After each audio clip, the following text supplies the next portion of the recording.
आप सबको प्रणाम। डिवाइन यूथ इंडिया चैनल में आप सभी का स्वागत है। मैं मुकेश। आइए हम परम पूज्य गुरुदेव द्वारा रचित गायत्री साधना के प्रत्यक्ष चमत्कार के कुछ साधकों के गायत्री अनुभव, कुछ संस्मरण सुनते हैं। ऐसे संस्मरण जो कभी हंसाने वाले हैं, जो कभी गुदगुदाने वाले, तो कभी आंखों में पानी ला देने वाले, गायत्री साधना के लिए प्रेरणा देने वाले संस्मरण। तो आइए श्रद्धापूर्वक, भक्तिपूर्वक संस्मरण सुनते हैं। यह संस्मरण है श्रीमती कांति देवी त्यागी, धामपुर से लिखती हैं। मैं 1 वर्ष से पित्त वायु रोग से बड़ी दुखी थी। हर समय जी घबराता था, न नींद आती थी, न भूख लगती थी। हालत दिन प्रतिदिन बिगड़ती जा रही थी, अधिक कमज़ोर हो गई थी। बायां हाथ बिल्कुल बेकार हो चला था। उसमें ज़रा भी दर्द होने अथवा ठोकर लगने से पसीने में नहा जाती थी और जी घबराने लगता था।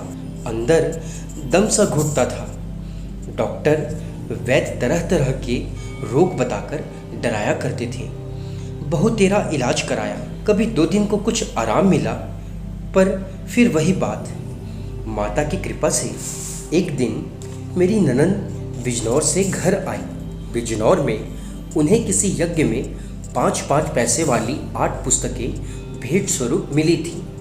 उन्होंने वे पुस्तकें मुझे दिखाई और मुझे गायत्री जप करने को कहा। पुस्तकें पढ़ने की मेरी इच्छा थी, पर पढ़ने में असमर्थ थी। अंत में मेरी ननंद जी ने रात को काम से निपटने के बाद मेरे पास बैठकर उन पुस्तकों को पढ़कर सुनाना शुरू किया। मुझे सुनते सुनते नींद आ जाती थी। यहाँ तक कि मुझे यह भी पता नहीं रहता था कि ननंद अभी पुस्तक पढ़ रही हैं और लैंप जल रहा है। जब वो मुझे टोकती तो अचानक नींद आ जाने से मुझे शर्म मालूम पड़ती थी। दोपहर को मेरा जी चाहता था कि पुस्तकें पढ़ूं, पर उस समय ननंद जी काम से थक कर सो जाती थीं। मैं उन्हें जगाना उचित ना समझती। आखिर एक दिन साहस करके मैंने पुस्तकें उठा ली और देवी प्रेरणावश 2 घंटे में सब पुस्तकें पढ़ ली। उस दिन मैंने अनुभव किया कि मुझ में गायत्री मंत्र जपने की अद्भुत प्रेरणा उबाल मार रही है। शुरू के दिन मैंने बिस्तर पर पड़े पड़े ही जप किया। दूसरे दिन मुंह हाथ धोकर, कपड़े बदलकर तथा धरती पर बैठकर 2 मालाएं की। तीसरे दिन शिवरात्रि थी। बहुत दिनों से स्नान भी नहीं किया था। उस दिन स्नान करके 3 मालाएं की। सन 1954 की होली से 5 मालाएं जपना प्रारंभ कर दिया। चैत्र नवरात्र के आरंभ से आज तक 11 मालाएं नित्य चल रही हैं। साथ ही 24 मंत्र भी रोज लिखना आरंभ कर दिया।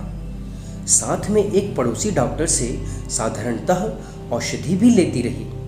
आवश्यकता पड़ने पर अब भी कभी कभी दवा ले लेती हूँ। जिन किताबों को मैंने माँ गायत्री की प्रेरणा से पढ़ा था, उसमें एक किताब थी माँ गायत्री रोग निवारिणी, और उसमें कुछ ऐसे प्रसंग थे, ऐसे बीमारियों से मुक्ति के प्रसंग थे, ऐसी घटनाएं थीं कि मेरे अंदर श्रद्धा और भक्ति, विश्वास जग चुकी थी। मुझे ये आभास हो चुका था कि यदि मैं निरंतर गायत्री जप करूं तो मेरे ये रोग मुझसे दूर हो जाएंगे। और बिल्कुल हुआ भी यूं ही। लगभग 4-5 महीने के निरंतर गायत्री जप ने मेरे पूरे व्यक्तित्व में एक परिवर्तन सा ला दिया। कभी जिन बीमारियों के कारण मुझे पेट में दर्दें, मरोड़ें, ऐंठन आती थी, जी घबराता था, पसीने पसीने से पूरा शरीर नहा जाता था, अंदर दम घुटता रहता था, जिसका समाधान 25 डॉक्टर ढूंढ नहीं पाए, माँ गायत्री की कृपा ने, माँ गायत्री की शक्ति ने उन बीमारियों को मुझसे दूर कर दिया। माँ भगवती, माँ गायत्री की शक्ति ने मुझे स्वस्थ कर दिया। अब तो मैं पूर्णतः स्वस्थ हूँ, चल फिर सकती हूँ, माँ गायत्री का प्रचार करती हूँ। मैं जन जन को गायत्री मंत्र लेखन बांटती हूँ और सभी को गायत्री मंत्र जप करने के लिए प्रेरित करती हूँ। इन्हीं दिनों एक और घटना घटी। जब मैं बीमार थी, उन्हीं दिनों मेरे पतिदेव हिंदू मुस्लिम दंगे के अभियोग में फंस गए। यद्यपि वे घर से निकले भी नहीं थे। विरोधियों ने फंसाने में कोई कसर न छोड़ी, परंतु माँ गायत्री की कृपा से वे निरपराध सिद्ध हुए। इसके अतिरिक्त हाल ही में मेरी कन्या का विवाह एक सुयोग्य वर के साथ सुसंपन्न हो चुका है। अब सब परिवार के लोग माता की अनुकंपा से सुखी जीवन व्यतीत करते हुए माता की अपार दया का अनुभव कर रहे हैं।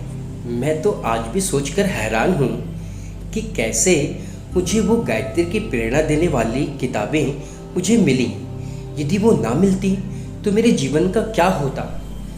उन किताबों से प्रेरणा लेकर मैंने जो 11-11 मालाएं गायत्री मंत्र के शुरू की, उन मालाओं ने मेरा पूरा जीवन बदल दिया। अब तो हर नवरात्र में मैं गायत्री माँ के 24,000 के अनुष्ठान कर लेती हूँ और साथ साथ आस पड़ोस में सभी बहनों को, सभी बेटियों को, सभी बच्चों को मैं जप करने के लिए प्रेरित भी करती हूँ। मेरे जीवन में माँ गायत्री के मंत्र जप के अनुभव बहुत हैं। इतने हैं कि उनको यदि लिखने बैठूं तो एक किताब लिख जाए। माँ गायत्री स्वयं प्रत्यक्ष कल्प वृक्ष है। माँ गायत्री एक कामधेनु है। कामधेनु गौ माता का स्तन पान करके, दूध पी करके जिस तरह बछड़ा स्वस्थ होता है, उसी प्रकार हम सभी साधक अपनी आध्यात्मिक और लौकिक उन्नति करते हैं। माँ भगवती, माँ गायत्री सभी प्रकार के मनोकामनाओं को पूर्ण करती है। अब हमारा निवेदन, आप सभी से निवेदन है कि परम पूज्य गुरुदेव और परमवंदनीय माता जी के मिशन को, युग निर्माण मिशन को हम अपने प्राणपण से पूर्ण करने का संकल्प लें। हम सभी कार्यकर्ता गणों को अपने व्यक्तित्व को बार बार झांकना चाहिए। कहीं कोई हमारे व्यक्तित्व में अहंकार, कोई मद, कोई पद प्रतिष्ठा की कामना तो नहीं आ गई। हमें नित्य साधना, उपासना, आराधना, स्वाध्याय, सत्संग की व्यवस्था रखते हुए अपने व्यक्तित्व को श्री गुरुदेव के योग्य बनाना चाहिए। हमें परम पूज्य गुरुदेव का आश्वासन नहीं भूलना चाहिए कि बेटे तुम मेरा काम करो, मैं तुम्हारे प्रत्येक कार्य की जिम्मेदारी उठाता हूँ। तुम्हारे दाम्पत्य जीवन की, तुम्हारे कारोबार की, तुम्हारे सुख समृद्धि की। परम पूज्य गुरुदेव ने कहा भी है कि बेटे आप हमारा काम कीजिए, हम आपका काम करेंगे। आप हमसे मिन्नतें मत मांगिए, आप हमसे अनुदान वरदान मत मांगिए। आप मांगे अपना हक।